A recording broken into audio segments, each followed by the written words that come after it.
사도행전 165번째 묵상입니다.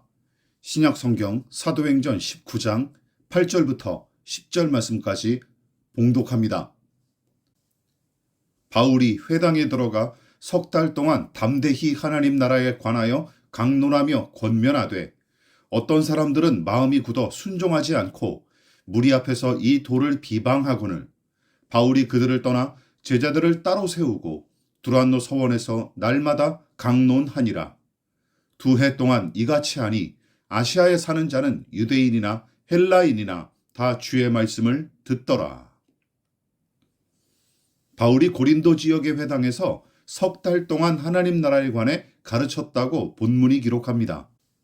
특히 사도행전에서는 복음과 하나님 나라를 혼용하여 기록한 부분이 종종 등장하는데 그것은 복음이 곧 하나님 나라에 관한 소식이고 예수님의 행적과 그분의 말씀의 초점도 거기에 맞춰져 있기 때문이죠.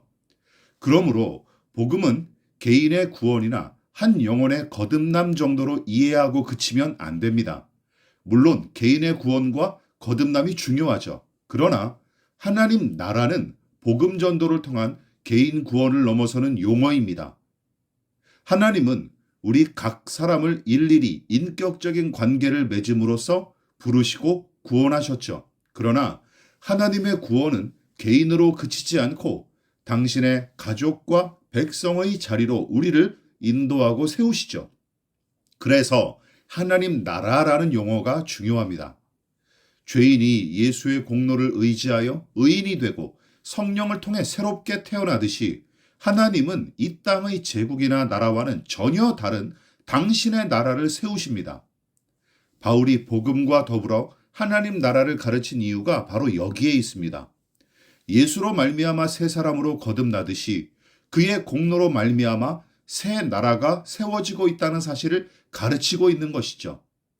나라나 제국에 관해 이야기하면 고린도의 교인들도 의례 로마 제국을 떠올렸을 것입니다. 그 시대를 주름잡던 로마 제국은 당시 식민지인들한테는 동경과 동시에 증오의 대상이었습니다. 제국의 막강한 군사력과 경제력과 정교한 정치 체제는 물론이고 외래 문물과 사상에 대한 유연한 포용력 등을 동경하는 동시대인들이 적지 않았죠. 물론 여러 나라와 문화를 집어삼키는 동안 잔인하고 끔찍한 짓도 서슴지 않았기에 반감을 샀던 것도 당연합니다. 그러나 예수님과 제자들 그리고 사도행전의 사도들은 바로 그 제국과 다른 하나님 나라에 관해 끊임없이 이야기합니다. 예수의 복음을 전파할 때면 필히 하나님 나라에 관해서도 가르쳤던 것이죠. 당시 대부분 유대인들은 메시아 즉 구세주가 이 세계의 주일인 양 행세하는 로마 제국을 멸망시킨 후 이스라엘을 모든 나라보다 위에 두실 거로 믿고 기다렸습니다. 아니면 어떤 이들은 이스라엘이 로마의 제도와 정신을 본받아 그와 같은 제국으로 성장하기를 기대했던 것이죠.